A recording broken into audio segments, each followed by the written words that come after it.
Hi, I'm Dan Schmitt. I do a weekly television show called Team Chicago Challenge. My website is teamchicago.tv, teamchicago.tv. I'm also doing these political clips that will explain who I am, what makes America great, and why I may be running for Congress again in 2016. So remember, my website for the motorcycle show is teamchicago.tv. My political website is walkwithdan.com, walkwithdan.com. If you go there, you'll be able to see other clips. If you just go to YouTube, put in Dan Schmitt Politics, there's plenty of clips up there if you want to know who I am, what I'm all about. If you want to know more about the motorcycle racing, put in Dan Schmitt Motorcycle Racing, and I've got over 100 clips that will give you great insight into motorcycle racing in modern America. But anyhow, going back to It's a Wonderful Life, I think it's a great movie. I think it's a great movie that brings out what is great about America. The hard work, the American exceptionalism, the cowboy attitude, the we can do it attitude, hard work, the free enterprise system.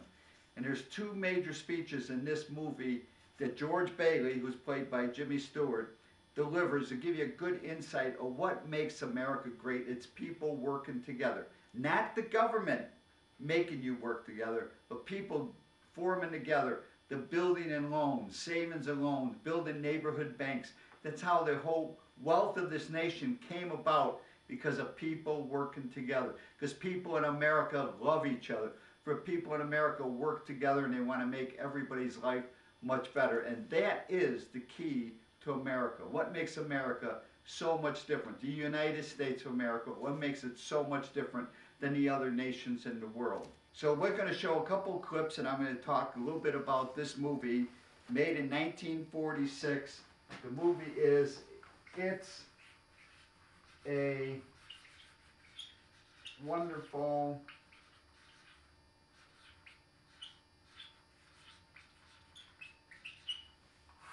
It's a Wonderful Life. And we're going to start out right away in the beginning of the movie. There is a scene. Let me quickly give you the rundown of the movie. George Bailey is just a guy growing up in Bedford Falls, and just a regular normal town. His father started his building and loans, which is the forerunner of savings and loans. And they build houses, they finance houses, they help create this middle class. And his father dies just when he's ready to go off to college. He saved up his money to go to college. And the only thing that's going to keep him, well, let's go to the scene, because he explains before the board what is so important about ownership, how people have the right, how the concept of mortgages, and this is something many, many people nowadays in 2015 America don't quite understand, mortgages and loans and how this all works together. So let's listen to George Bailey or Jimmy Stewart explain exactly why the mortgage thing is so important, home ownership is so important to build a strong middle class. It was his faith and devotion that are responsible for this organization. I'll go further than that. I'll say that to the public, Peter Bailey was the building and loan. Oh, that's fine, Potter, coming from you, considering that you probably drove him to his grave. Peter Bailey was not a businessman. That's what killed him. Oh, I don't mean any disrespect to him, God rest his soul. He was a man of high ideals, so-called. But ideals without common sense can ruin this town. Now, you take this loan here to Ernie Bishop. You know, that fellow that sits around all day on his brains in his taxi, you know. I happen to know the bank turned down this loan, but he comes here, and we're building him a house worth $5,000. Why? Well, I handled that, Mr. Potter. You have all the papers there, his salary, insurance. I can personally vouch for his character. Friend of yours? Yes, sir. You see, if you shoot pool with some employee here, you can come and borrow money. What does that get us? A discontented, lazy rabble instead of a thrifty working class. And all because a few starry-eyed dreamers like Peter Bailey stir 'em up and fill their head with a lot of impossible ideas. Now, I a minute. Just a minute. Now, hold on, Mr. Potter. Just a minute. Now, you're right when you say my father was no businessman. I know that. Why he ever started this cheap penny-ante building and loan, I'll never know. But neither you nor anybody else can say anything against his character because his whole life was... Why, in the 25 years since he and Uncle Billy started this thing, he never once thought of himself. Isn't that right, Uncle Billy? He didn't save enough money to send Harry to school, let alone me. But he did help a few people get out of your slums, Mr. Potter. And what's wrong with that? Well, here, you're all businessmen here. Doesn't make them better citizens? Doesn't make them better customers?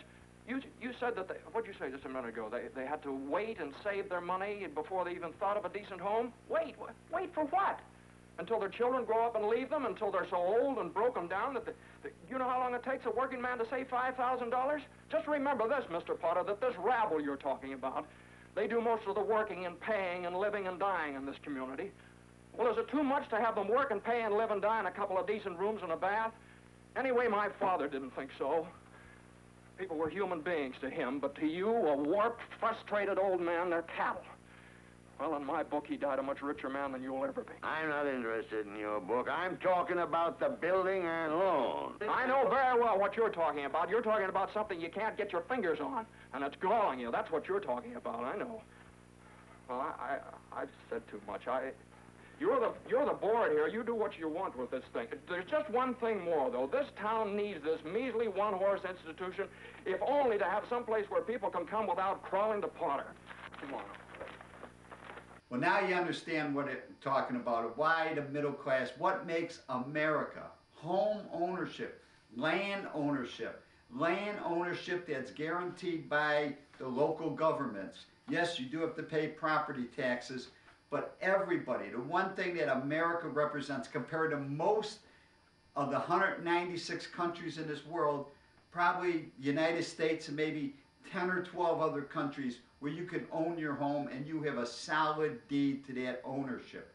And that's what makes America so great. And that's what American exceptionalism, the can-do attitude's all about. Then we're going to go to the next scene where George Bailey again, he's on his way to his honeymoon, and there's a run on the banks. Now, this happened quite common back in the 20s and the 30s, even earlier than that. There was major depressions in America, even in the 1880s, 1890s, before the federal government got involved with guaranteeing your deposits in banks. So this is the scene showing a run on a bank, and in this scene, George Bailey, or Jimmy Stewart, explains exactly how the savings and loan, how banking really works, that it's everybody working together. Not the government forcing people, but people getting together, helping each other out, and George is going to explain how the savings and loan, how the banking industry really works. So let's go to that scene now. Now, just remember that this thing isn't as black as it appeared.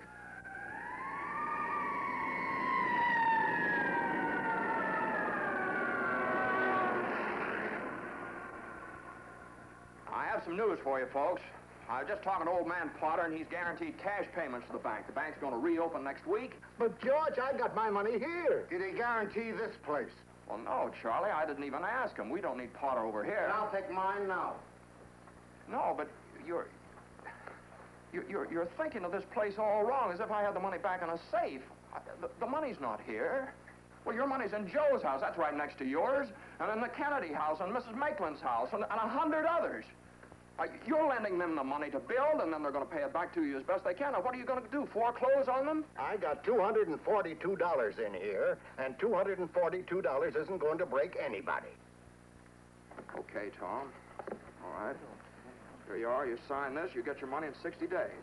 60 days? Well, now, that's what you agreed to when you bought your shares. Tom, did you get your money? No. Well, I did. Old man Potter will pay 50 cents on the dollar for every share you got. Yes, cash. Well, what do you say? No, Tom, you have to stick to your original agreement. Now, give us 60 days on this thing. Okay, Randall. Are you going to Potter's? Better to get half than nothing. Randall, wait a minute. Now, wait. Now, listen to me. I beg of you not to do this thing. If Potter gets a hold of this building and loan, there'll never be another decent house built in this town. He's already got charge of the bank, he's got the bus line, he got the department stores, and now he's after us. Why? Well, it's very simple, because we're cutting in on his business, that's why. And because he wants to keep you living in his slums and paying the kind of rent he decides. Joe, you had one of those Potter houses, didn't you? Well, have you forgotten? Have you forgotten what he charged you for that broken-down shack? Here, Ed, you remember last year when things weren't going so well and you couldn't make your payments? Well, you didn't lose your house, did you? You think Potter would have let you keep it? Can't you understand what's happening here? Don't you see what's happening? Potter isn't selling, Potter's buying. And why? Because we're panicky and he's not, that's why. He's picking up some bargain. Now, we can get through this thing all right. We've got to stick together, though. We've got to have faith in each other. But my husband hasn't worked in over a year, and I need money. How am I going to live until the bank opens? I got doctor bills to pay. I need cash. I can't keep virgins on faith. I've got to have... How much do you need? Hey! I got $2,000. Here's $2,000. This will tide us over to the bank reopens. All right, Tom, how much do you need? Now, do you understand, I hope you understand how this scene really lays out, that Bob's money is in his house and so-and-so's money in that house. When you deposit money at the bank then uses that money. The banks then loan the money out. So someone wants to start a business, someone wants to buy a piece of property.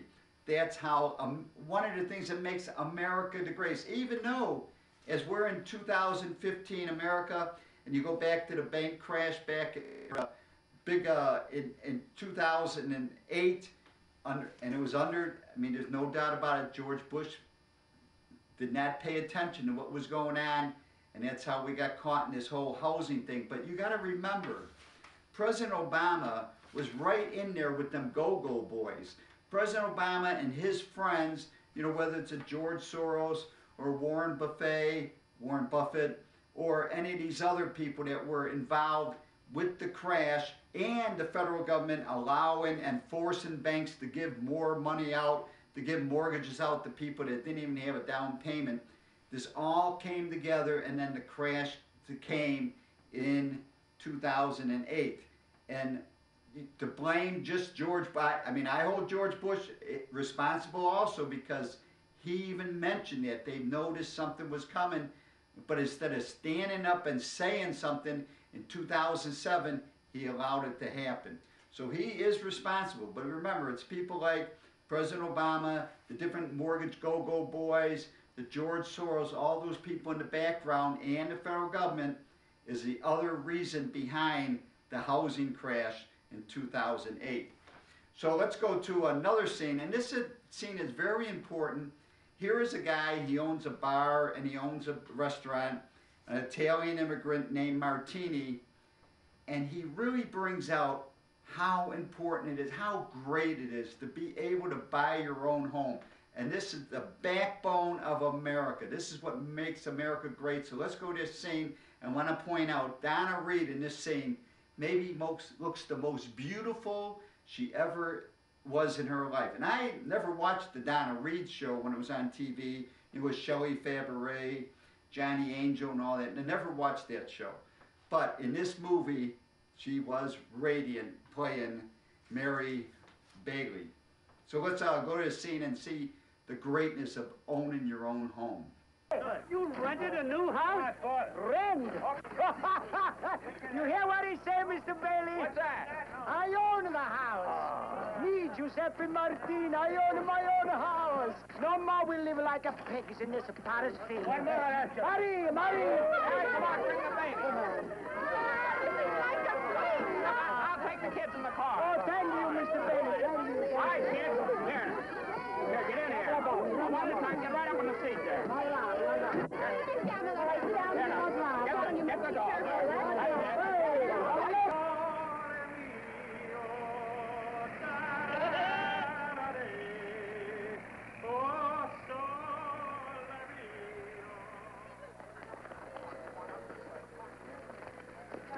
Mr. and Mrs. Martini, welcome home. Bread, that this house may never know hunger. Salt, that life may always have flavor. And wine, that joy and prosperity may reign forever. Enter the Martini Castle.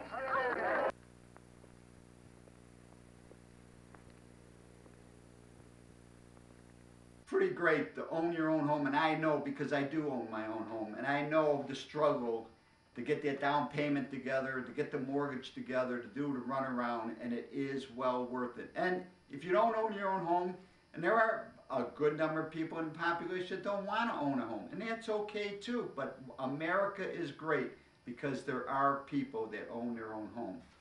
So let's talk about the couple of scenes we're talking about. We're explaining banking.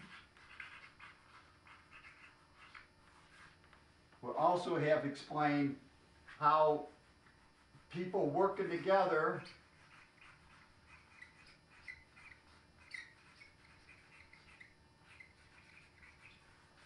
is what makes America great. And it's not the government requiring people to work together. It's people on their own free will. You don't have to put money in a bank. You don't have to put money in a savings when there were savings and loans.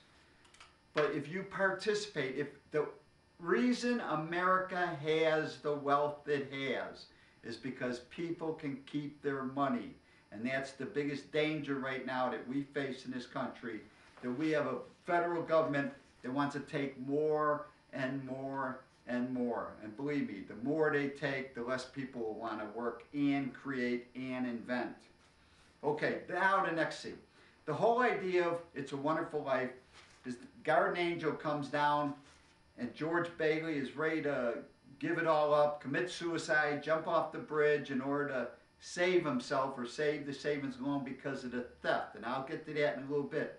But there's one scene without George Bailey, if he never existed, that's the whole concept behind this movie, maybe Bedford Falls would not be such a pleasant town, the great American, middle America that town represented.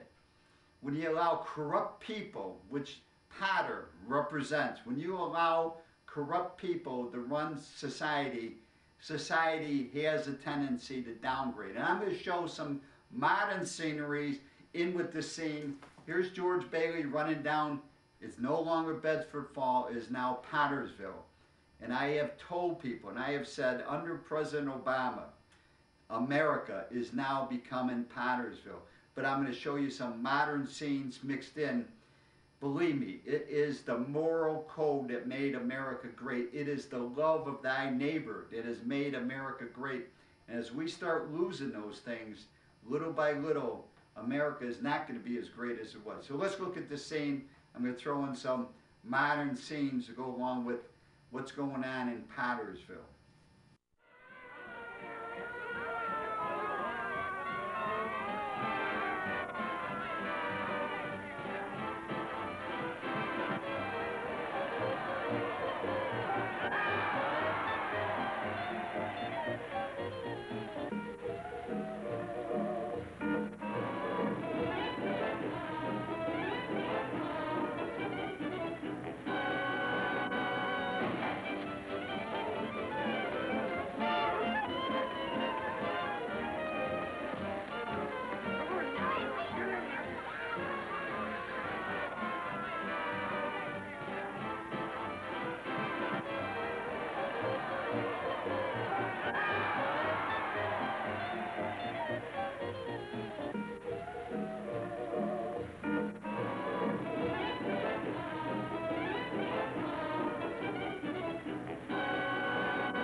The Bailey building alone was up there. That went out of business years ago. That fellow's a liar! I know everything shot in this town. I know fire and all. Wonderful. Hey, fire! Hey, that's an ex-violent thing. I know that girl. Take a walk, see it. I'm sure you're all dying wondering, where would I put these two people, Bailey's on one side, politically, Potter on the other side? Well, there's no doubt in the movie, Potter was chosen to be on the draft board, so that means he had to have connection to the Roosevelt administration, and there was a phone call from a congressman that he put on hold. So I would say, as a wealthy Easterner, Potter was definitely a Democrat, no doubt about it. And what really solidifies that idea in my mind is he was also a thief. That's right, the whole premise of the movie is the money disappearing that Uncle Billy was going to deposit in the bank. and they ended up putting it in a newspaper. It ended up in Potter's lap, and Potter stole the money. He was a thief. If he was a good, solid Republican banker, he was a good, solid, hard-working American, he would have called Uncle Billy over. He would have said, Uncle Billy, be more careful with your money. What are you doing? But no, he was a thief. He stole the money. So that's why I consider Potter big government, wanting all the money, wanting the control, definitely a Democrat, no doubt about it. In the meantime, George and Mary Bailey, you know, I was at that big Tea Party rally out in New Lenox, and all these hard-working, great middle-class American people were there. I could imagine George and Mary Bailey being right there with me in the Tea Party, believing in the Constitution, believing in the free enterprise system, believing in freedom, believing in what makes America work is people willing to go to work, that the great inventions are yet to be discovered, are yet to be created from a free society, free enterprise, where people can keep their money, where people can have money, when people can own their own home, when people can own property. Nothing like the good old Tea Party. I'm sure George and Mary Bailey would be right in the Tea Party right now, along with me. And this is the happy ending, this great movie. People working together to help bail out their neighbors. Neighbors loving neighbors. Neighbors bailing out and helping their neighbors. Neighbors finally waking up and showing their appreciation. This is what makes America so great. And special thanks to Liberty Films and Frank Capra. Remember, this film was produced in 1946, right after the Great War. And don't forget, TeamChicago.tv, WalkWithDan.com. I hope you learned something tuning in to this clip on YouTube.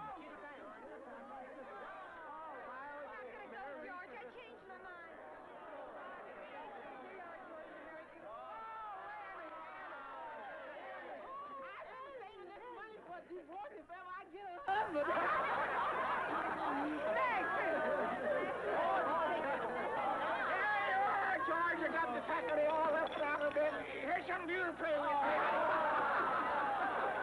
I wouldn't have a roof over my head if it wasn't for you, George. Just a minute. Quiet, everybody. Quiet.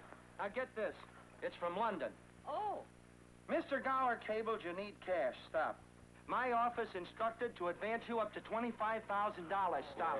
Hee-haw and Merry Christmas, Sam Wainwright.